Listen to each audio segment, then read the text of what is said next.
teach us to pray. How do you pray? So first he gives them the simple answer, and then now he's expanding on it.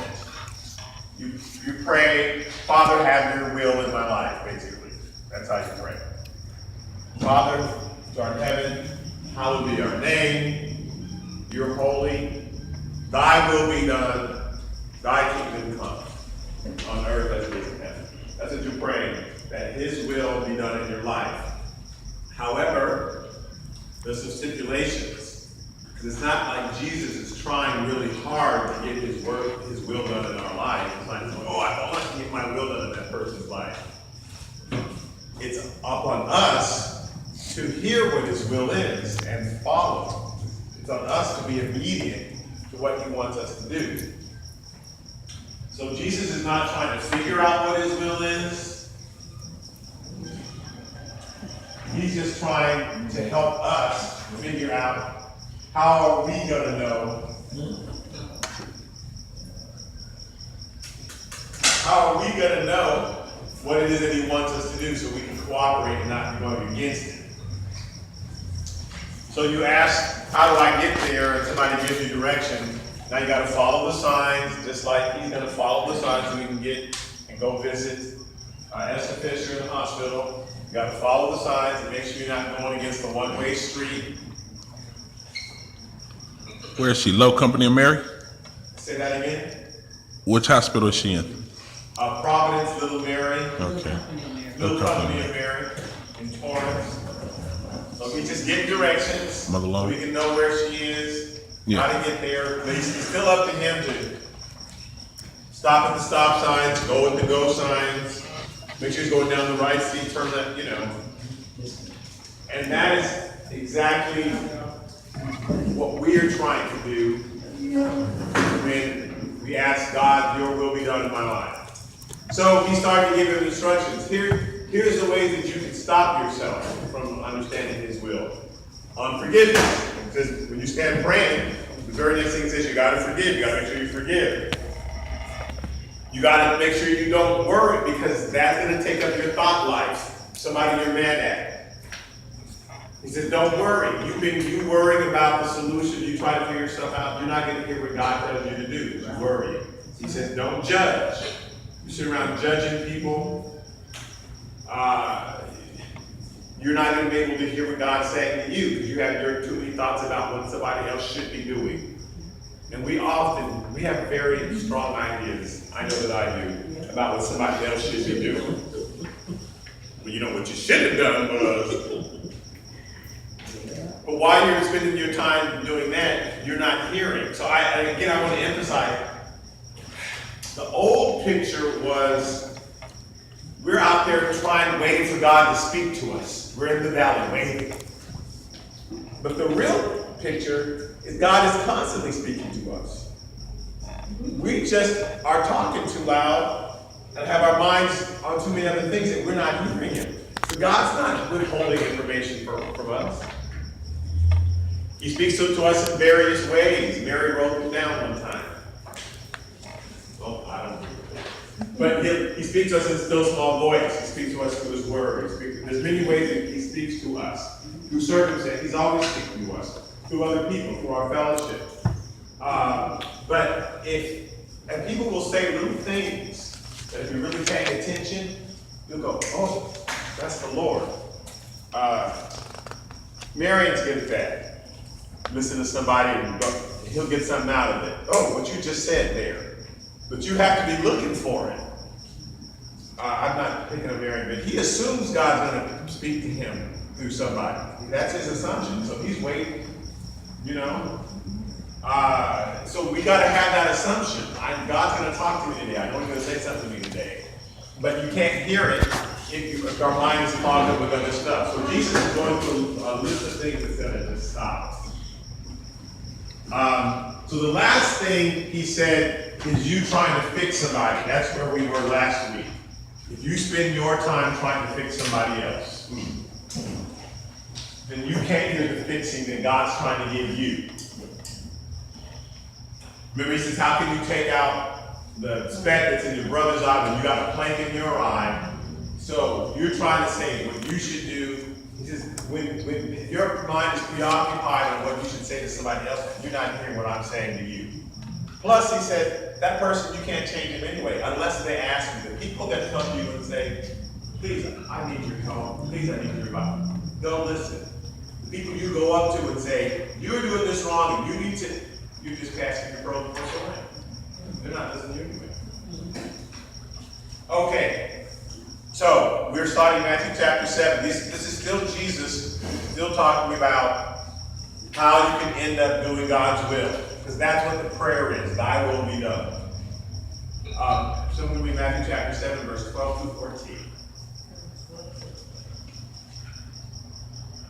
Therefore, whatever you want men to do to you also do. For this is the law and the prophets. Enter by the narrow gate, for wide is the gate that broad is the way that leads to destruction.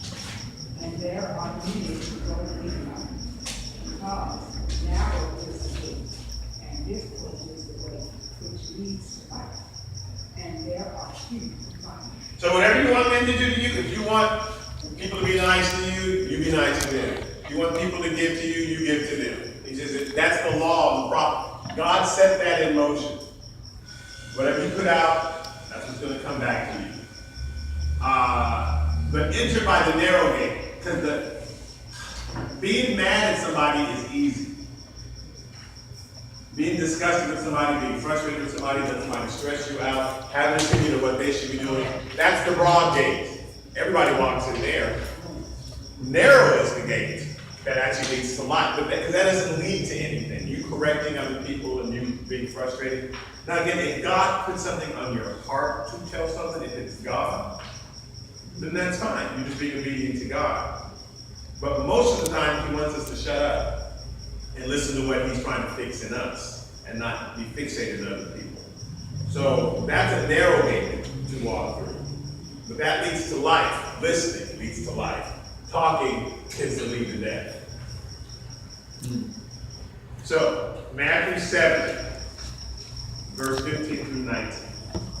Wherefore prophets come and sheep's clothing, but inwardly they are ravenous wolves. You will know them by their fruits. Men gather grapes from thorn bushes or figs from thistles. Even so, every good tree bears good fruit, but a bad tree bears bad fruit. So, he said, now you're in a position where you're listening. Okay, Lord, I want to know what your will is. Now you're saying, so don't make yourself susceptible to bad advice. Because if you're putting yourself out there, Lord, send somebody to help me, tell me what to do, then people are going to come and tell you what to do. But you have to be careful who you're listening to. So He wants us to have a listening ear to His Spirit. He wants us to discern who's good and who's bad. So He said, you'll know them by their fruit. Because you're not going to be able to get grapes out of thorn bushes or figs from thistles. And the grapes and figs was all they had. But if you reach into a big thorn bush, you're not going to be able to get thistles from that. Anything sweet from that. So you can look at somebody's life. Now, on the outside, they will look impressive. But on the inside, they're just wolves waiting to gobble you up. They do not have your best interest at heart. They'll say they do, because that's between the wolves. They want to use you for their own good. You want to be around people who are trying to, what's best for you when they're around you. How can I help you? How can I be of service to you? So you'll know them by their fruits. Are they people who tend to speak life into you? Are you exhausted when you leave their presence? That's not the sort of people to be around. So it's like, how do you recognize? Because you can't tell by the outside, but you can look. When that person gets involved in something, what happens? Does it grow or does it shrink? Do the people grow or do the people shrink? What's that? It's not just necessarily about numbers, I'm just saying, but is there growth? Is there what's the fruit of that situation? And because that's how you recognize it, because you certainly can't tell from the outside. So he said, be careful who you're listening to. Verse 18, Mary. Every tree that does not bear good fruit is cut down and thrown, oh, sorry. A good tree cannot bear bad fruit, nor can a bad tree bear good fruit. So this is a good rule. You don't have to worry. You can go ahead and give yourself over. If someone's listening to God, something good's going to come from it. That time you spend with them, if that's somebody who's trying their best to listen to God, when you go out to lunch with them, God's going to say something good. So at some point, it's just going to come out. Something good is going to come from it. You don't have to worry. But if it's somebody who really is just selfish, looking out for themselves, you spend time with them, they're going to definitely give you bad advice. A bad tree is not going to give you something good, and a good tree is not going to give you something bad. Something's good, the thing that sticks in your head from that conversation, from that time you spent with that person, that one is going to be, oh, that really helped me. That one thing that person said, it's going to stick, it's going to help you, it's going to bring life to your situation. But if you're hanging with the wrong people, they're definitely going to give you some bad advice. And what you should do is wait till it closes, then go in late. They're definitely going to give you something that's going to lead to your destruction. So, did you say verse 19? Every tree that does not bear good fruit is cut down and thrown into the fire. Now, he's talking about advice givers, but he's also talking about your personal life, our personal lives. So everything in your life that is not bearing fruit, God eventually gets rid of it. Something that you're holding on to, eventually it blows up on you. Everything, because he prunes away all the bad stuff, ultimately, in your life. And you go, whatever happened? That person who used to be such a good friend, God got rid of that. That place I used to go to, it shut down. God shut that down. There's just stuff that we're holding on to. God, so let's look at this vine. He gives an example of John chapter 15, verse 1 through 8. I am the true vine, and my Father is the vine dresser. Every branch in me that does not bear fruit, he taketh away. And every branch that bears fruit, he prunes, that it may bear more fruit. So there's two things. Every branch that does not bear fruit, he takes away. So that's something that's not really helping you out. Ultimately, it will just disappear. It will dry up as a resource for you. It'll just eventually be taken away. But the things that do bear fruit, he prunes them. So you think, the stuff that does bear fruit, he leaves alone. No, he prunes that. So, which is the idea that the vines that actually were producing grapes, they would cut the leaves away, right? Because they didn't want when you watered it, they didn't want the water to go into the leaves. They don't need all those leaves. They want all the water to go into the fruit. So they prune it so that there's not unnecessary action going on. So even the good stuff in your life, God prunes so that there's not extra stuff. You're running around too much, doing too much, that car will stop working. Man, I need that car. No, apparently you didn't.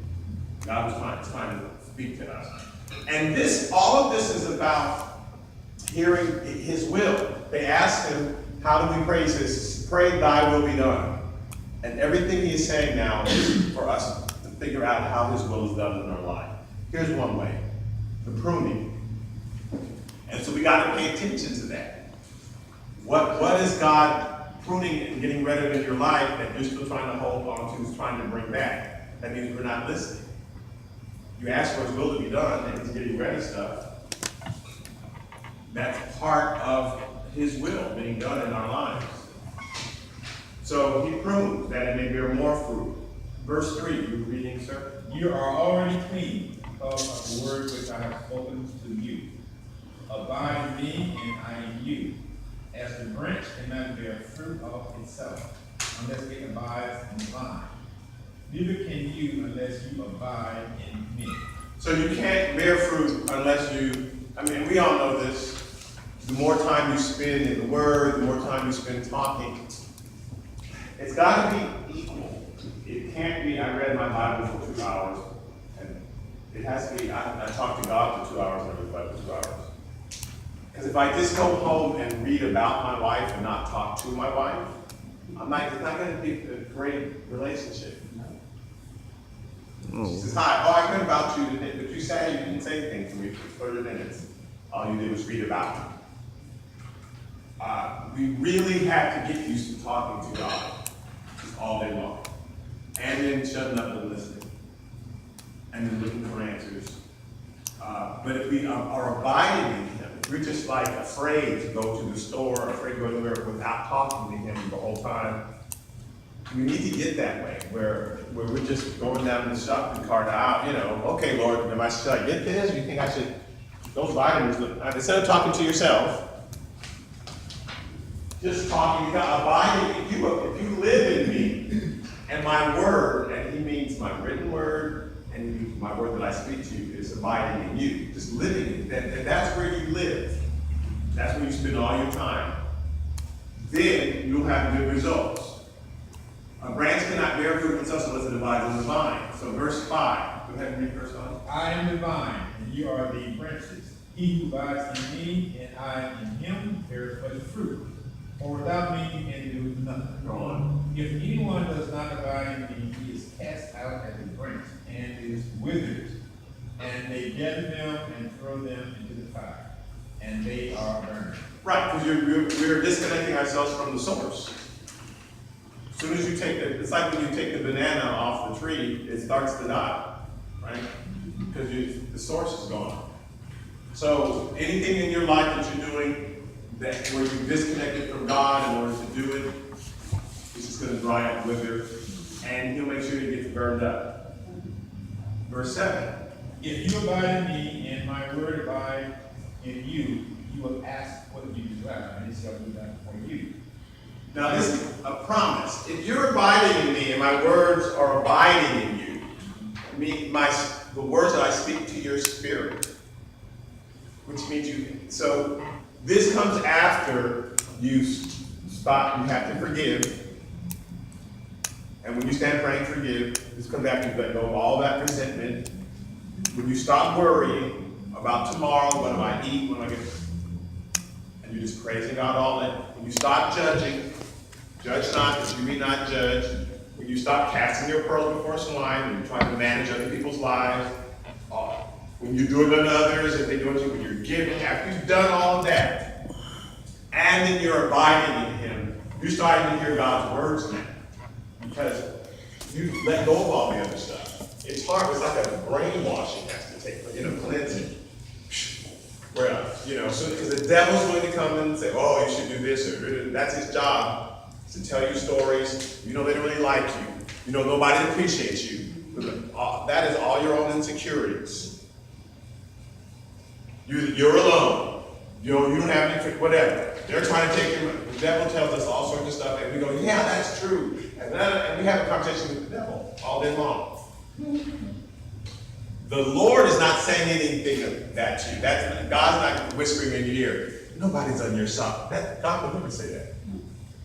First of all, God's not going to worry about other people. He's going to say, I'm on your side. I'll never leave you, forsake you. I'm with you. If that's all we're hearing all day long, all this victory, then we're starting to hear His words. We've learned to shut out the devil. The world's going to try to tell you something. Why don't you should have a bigger car. Or you should, I don't know. You should eat more food, whatever. The world's going to tell you stuff. Your flesh is going to tell you stuff. And if you cut all those voices off and recognize that, as soon as they come, then we've emptied ourselves. And now His words are abiding in us. And then you start to say things like, you know what, we should do this, or I feel like doing that. And that's God's words coming out of your mouth now. Without even realizing it. And then that's when He says, you ask what you desire, and it's done for you. Because you now are voicing God's will all the time. But his will doesn't look like what we think how it should happen. You know, you look at, somebody should come in here, this tablecloth, and, well, that's my will. God may be not worried about that. There's a lot of stuff that we're worried about, how we think things should go, what we think should happen, that God isn't worried about. Yes, sir? So your will is now sort of conforming to God's will. At the same time, all the things you're doing is transforming your will to parallel most of God's will. And so when you ask what you're going to do, what you will, you're actually, like you said the word brainwash. You actually sort of change. You got to lose all that stuff. And so when you Reprogram. ask, your will is now so compatible with it that you usually get what you ask for instead of asking for yourself and stuff. You know what I'm saying? That's on the way there. I want to. Oh, I'm sorry. I want to read. No. I just want to rephrase. It's not. Your will is dead, is what he'd like. Yeah, Christ asked us to come and die. right. So I just want to rephrase what you're saying. Because, you know, when you're living sacrifice, you says, I don't care. As soon as we don't care, take no thought. I don't care what happens today, Lord. I don't even have a will. I'm not trying. I don't. Whatever you say, I've let it go. I've let go of today and decided how it should run. Boy, when I let go of running the universe, I was so happy. It was so hard because I really knew, and I knew. I mean, I was looking at other people. I really knew how they should. That person is dumb. If they could just do this, and he needs to let go of her and stop trying so hard. And that he needs to quit this job. I mean, I really knew. And I would just want to have talks with people and let them know, you should do this, you should do that. And when I realized I can't control everybody, and then I realized I couldn't control what happened to me, because I just knew, tomorrow I'm going to get up and go to that. None of that ever happened. So once I said, I know nothing. I don't know anything. I have no idea what's going to happen tomorrow. I have no idea what's going to wake up this morning and see what new mercy God has for me. So you have zero. So that when something would come to me, I mean, that's the goal. When something comes to us now, oh, you know, I think I should go call so-and-so. And it's a fruitful thing that happens because, you know, I haven't talked to so-and-so in so long, I need to give them a call. And then you realize, well, that was God that led me to call that person. Let me go visit this neighbor. Oh, Lord, thank goodness I came over here because they injured themselves and I can help them. You just start going from miracle to miracle. And they don't have to be spectacular things. Sometimes it's just giving someone a call, and I'm so glad that you called today, you know, I felt so lonely, it's so good to hear your voice. Whatever, you know. I mean, and you can go to, that doesn't mean you don't go to work, right? You just wander the streets. But what you're asking for, what you're doing, it's done for you because you are, what comes out of you, your thoughts, are just God-centered thoughts. And it's just, it'll happen. But the only way to get there is to let go of all that other stuff. And we really have a plan.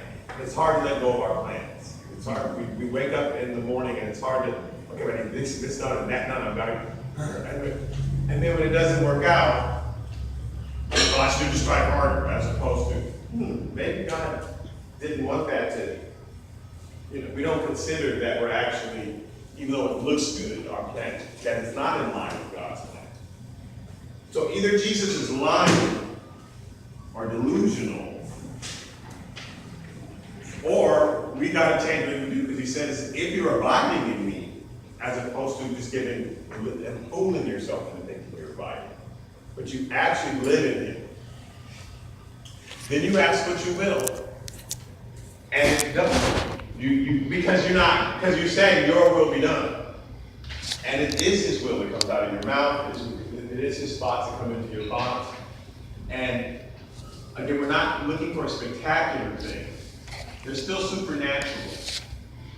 They're still supernatural when God leads you to go to somebody and say, hey, you know, I was just thinking about you. Have you ever thought about such and such? And they go, oh my goodness. Yeah, I have. Okay, I don't even know why that thought popped into my mind. On Sunday, during Sunday school, you, young lady, got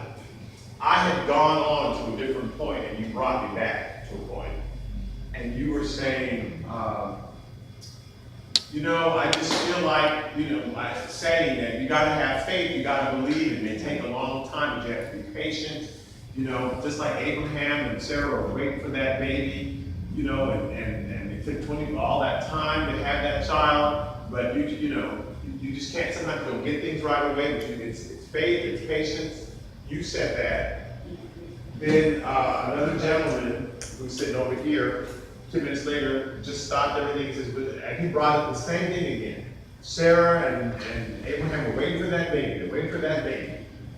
But sometimes it just takes, you just gotta wait, you gotta believe, you gotta be patient. Just because it takes long, and you don't know why you said that, and you don't know who said this, but I happen to know that there are some people who would just have a conversation about waiting for a baby, and had just been praying about, and that was like confirmation to them that God's still gonna do it, it's just gonna take time. So, when we have let go of our thoughts, then his thoughts will just pop into our mind and we don't even know why. Why am I saying that? Why am I thinking that? What's going on? So you'll ask what you will. You'll say, and it will actually be God's will coming out of your mouth. That's what he's saying. And verse 8. By this my Father is glorified, that ye bear much fruit, so you will be my disciples. And he's calling that bearing fruit. He's calling that bearing fruit. That's bearing fruit. And so just making someone feel better without realizing it, just saying, oh, I just feel like I should say this. That's the fruit bearing. So it doesn't have to be something spectacular. No one has to rise up and go, oh, my legs, I'm healed. But just something they were worried about. This couple, you guys remember Sunday school, right? This couple was back here. I don't know if you had God put thoughts in your head about them. Right. Of course, I don't recognize people, so I didn't realize it was them again from the previous Sunday. But I started to say something to them, and I said, oh, what's this? Oh, that's them. But anyway, I just felt like encouraging them, right? And the woman, so the guy is looking at me, but out the corner of my eye, I see her saying, thank you. I said, okay, that must be something that means something to them. I don't know what I'm saying. I'm just saying, I just feel, this is a feeling I have right now. I just described what I was feeling. But I guess it registered because she kind of mouthed thank you. So I said, okay, well, I guess it makes sense to them. Of course, I've been teaching the word for an hour and a half by then, so hopefully I'm in the spirit by then, hopefully. But when God wants that sort of thing constantly in our lives, where we're just kind of vessels now, where we're encouraging people. It could be a hug, it could be a gift. Here's some cake I just felt like making for you. It could be a word that comes from you, it could be a touch. But there should be a lot of thank yous, quiet thank yous. Because you'll bear a lot of fruit. You'll bear much fruit if you're abiding in him. Yes, supernatural comes through natural acts. Yeah. In other words, instead of looking for spectacular, the natural things are supernatural. Right, they're supernatural because they didn't really come from you. Right. Something that's inspired you something to do something. To you, it's just a normal, natural thing. You go over to somebody, you shake that person's hand. But you've all had experiences where God led you to do something. You just went up and said something to someone or helped someone or did something. And that bear fruit, that helped them. You didn't know what it meant to that person at that time. If you're lucky, they may have told you later. When you said this a week ago, sometimes people don't say that. It still meant something to you, but they may not tell you what it meant. But just because they don't tell you doesn't mean that what you did wasn't a supernatural act. Yes, ma'am. It's just like, Pastor called me up for you pray for 5 people. That lady came up, and I started praying, and I just felt her like she fell out of the spirit. And as she was in, her husband was in the walk up to her. The spirit came from she confessed. I said, so you talk about God especially if you go along with certain kids, you have to be free, you know, you do that. No matter if what they accept it or not, as a you free, I ain't doing that. And I didn't want to tell you, oh, I'm not consenting yet. I was like, oh, I'm just free, you know. Right, and someone's reaction to what you're saying is not your business. It's just that you, now that's rather spectacular. Like, that's a situation that is, definable. Like, okay, so the pastor's just come up and lay your hands on someone.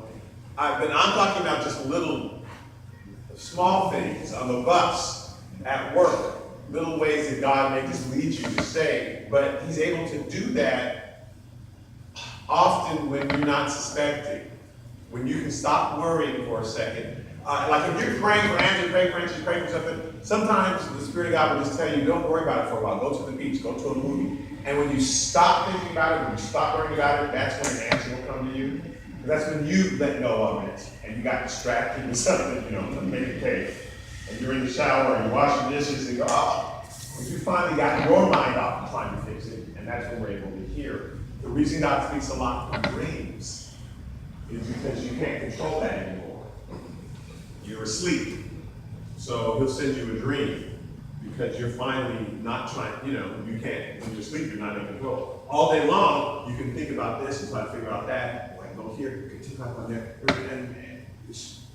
But when you sleep, you can't do that anymore. So some people hear God will give you dreams because you're finally asleep. What does it say on the next verse?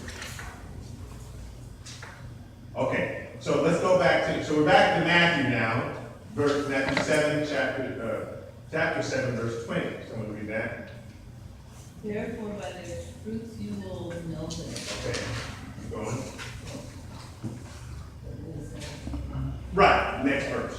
Not everyone who says to me, Lord, Lord, shall enter the kingdom of heaven, but he who does the will of my Father in heaven. Many will say to me in that day, Lord, Lord, have we not prophesied in your name, cast out demons in your name, and done many wonders in your name? And then I will declare to them, I never knew you. Depart from me, you who practice lawlessness. So this is a frustrating scripture. We've talked about this many times, we brought it up many times. He said the problem is there are a lot of people who are going to think that what they're doing was what I wanted them to do. You cast out demons in your name, and he says, but I never told you that. It looked religious, and so you did it. It looked spiritual, and that's why you did it. So, and it's tempting to be spiritual, you know, when you put on a robe, not that there's something wrong with robes, but, you know, do a spiritual thing. And a lot of people are going to say, oh, I cast out, I did this, and I did that for you, and God said, I never knew you. We didn't have any relationship. When people get saved, we make them have a relationship with the church. We invite them to join the church. We don't invite them to join Jesus the way that we should. And we then begin to train them, and they should come to church. But we begin to give them markers. Here how you know if you're a good Christian. Did you go to Bible study? Did you go to church? Did you do these things? As opposed to training them to have, now you have to have a relationship. You got saved because you realized you can't do it on your own. You can't do it at all. You need a Savior. You're a sinner. And now the doors of Jesus are open, you know. And join Him, talk to Him, pray to Him. He will direct them to come to church. He will direct them to do all this other things. But we just teach them how to do church well. Make sure you say, when you get up, now first give God to God. You know, certain things that we train, and you're not evil if you say that or anything, but those become the benchmarks. So people know how to sit in church. Right? They know how to sit there, and what to say, how to say it. But then on Sunday afternoon and the rest of the week, they have no clue how to have a victorious life. So it's that we cast out demons with praying contemporary, could be something like people they want to read poems. So is that what they were doing? No, they really were. He said you cast out demons in your name. But they didn't really cast out. thought they were. Right. Witchcraft or something. Well, they just thought they were doing what Jesus wanted. He said, we cast out demons in your name. Many will say, Lord, Lord, have we not prophesied in your name? But we prophesied in your name. Cast out demons in your name. Done many wonders in your name. We got up and we preached that sermon in your name. But God didn't tell them to do that.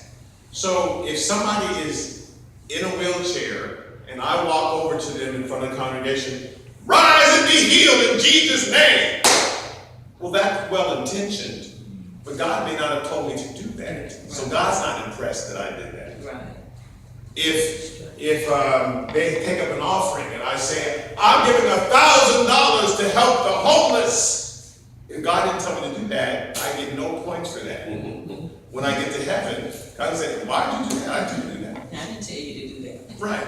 But everyone else went, yay, you're so holy. He said there's a lot of things that you're going to do in my name. I'm not talking about reading a palm. There's no Jesus in the picture on the door of that palm reading shop. He's talking about in the church. Because remember he's saying there are wolves. They come dressed in sheep clothing, and you're going to know them by their fruits. But you're not going to know them from the outside, because from the outside it's going to sound just like me. It's going to look just like me. But it's not me. So he doesn't want us to get caught up in, well, at least I didn't go to that prostitute, so therefore everything else I'm doing must be holy. He said, yay, you didn't go to that prostitute. But you still did that, I didn't tell you to do that anymore. Right. So if you're not supposed to be here tonight, if God said go to Mary Hospital, but you went to the Bible study and said, you don't get points for going to the Bible study. God's not impressed if he had told you to do something else. Yes, So God was not necessarily impressed with Paul when he was Saul doing stuff in God's name until he got to Damascus Road with that basically. Well, Paul fooled himself into thinking he was doing God's will. I put those Christians in jail. He thought that was God's will, but it wasn't. But there are other things that you could be doing. When they took John Mark with them, we should take John Mark with us, because they had that great revival at his house, and Peter came, when they prayed, the prison bars shook, and that wasn't God's will to take John with them on that missionary journey. He left after one city. God didn't tell him to take that, but it looked good. It seemed like a good thing to do. So it's not just persecute. There's many things you can do in the church. Oh, I'm going to join the usher board. If God didn't tell you to do that, he's mad at you. I'm going to preach. Did God say preach? There's a bunch of pastors who are not pastors. They're not called a pastor. They have storefront churches and stuff. They might be called to the ministry, but God didn't tell them pastor. But they open up these churches, and they're going to get to heaven and be so sad. So, there are things you can do that look right, that look religious. But the point he's saying is you got to know my will. You got to know what I want you to do. They had a zeal for God, but they just weren't listening to God with their zeal. They were going for it. Right. And we have to say, when do I do that? What am I doing that I think is totally God's will? And it's not. We have decided this is God's will. I prayed and God told me to do that. No, we did not. But you're going to get to heaven and go, oh my God, and look back and years, none of that was God's will. I thought it was. He says, many people are going to say, I did wonders in your name. I cast out devils in your name. I prophesied in your name. He's going to say, I never knew you. We never had a relationship. What you did looked good from the outside, but it bore no fruit. In your church that you pastored for 20 years, those people never changed. They came to the front, they prayed, cried, shouted, but did all that stuff, and then were cussing people out on Monday. But there was none of them were saved. There was no change in their life. But they had the trappings of what looked religious on the outside. You can wear white, go to church and stand and shout and fall out, but you're not. That doesn't mean you're saved. So he says there are many who are going to do that, and they prophesied and they had all the trappings, but none of it was real. They had not established a relationship with God. They do not have a relationship. They do not spend time. They never let go of their will and say, "What is your will?" They never stop judging. They never stop planning. They never stop worrying. They've never given their life over and said, "You be my Lord." Jesus was never their Lord, where he was telling them what to do. They're lost. Huh? But they don't know they're lost. You just said when they get to heaven. That's when they'll find out. Oh, wow. Many will come to me in that day. Right? Not everyone who says, "Lord, Lord," they're saying Lord, but he's not, will enter the kingdom of heaven. It's he who does my will. So if you're not doing my will, even if you are prophesying, casting out devils, and doing wonders in my name, even if you have a church and you're cut out, you know all that, I don't know who that person is. And them and their congregation will be shocked when they show up.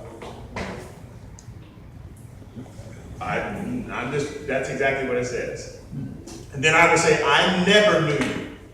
You're practicing lawlessness. You're doing your own law. God has a law of stuff he wants us to do. And you are practicing lawlessness." And there are too many people who are hypocrites who really come and sing high notes on Sunday. I'm just making that up. I'm not saying people can't sing high notes. But, and then go home and do terrible stuff. But they think that's all I was supposed to do. I did church. Because we don't teach them to have a relationship. We teach them as long as we've had a good time, we've all clapped, we've all shouted, then God is pleased. He's not pleased. That's not what we call that person to do. He wasn't in it. That's not what we told him to do. We never stopped to say, "Lord, what do you want?" We already have our program made up, and that's it. Can't deviate from it.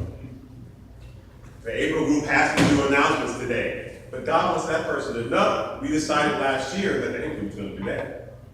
But God has a word that he wants to use. Summary.